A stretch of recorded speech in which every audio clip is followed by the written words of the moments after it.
Anda kembali di Kompas Petang bersama saya Rahmat Ibrahim, Saudara. Dinilai melakukan penghinaan terhadap Presiden Joko Widodo, akademisi Roky Gerung dilaporkan ke Polda Metro Jaya. Mengapa Anda berspekulasi bahwa presidennya nggak mampu untuk mencabut? Jadi begitu. Polda Metro Jaya mengaku sudah menerima laporan yang dilayangkan relawan Indonesia Bersatu. Hanya Roky Gerung, pakar hukum tata negara Refli Harun juga dilaporkan atas dugaan menyebarkan video penghinaan kepada Presiden.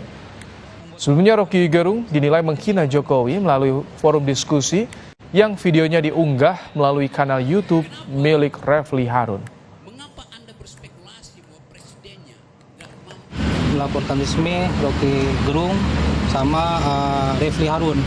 Kenapa? Karena diksi-diksi yang dibangun oleh Roky Gerung sendiri dan pernyataan-pernyataan dia di salah satu forum yang disebarkan melalui channel YouTube itu sudah sangat tidak etis karena dia sangat menyerang kepala presiden, kepala negara yang hari ini dipimpin oleh Bapak Jokowi.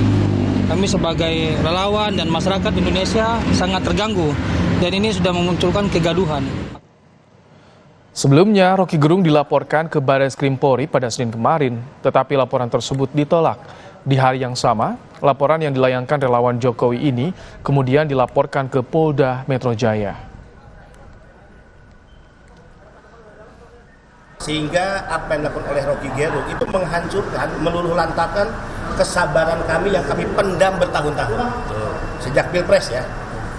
Serangan membabi buta, isu yang bersifat fitnah, pencemaran nama baik, hoax, serangan-serangan pribadi kepada Jokowi dan bahkan istri Jokowi.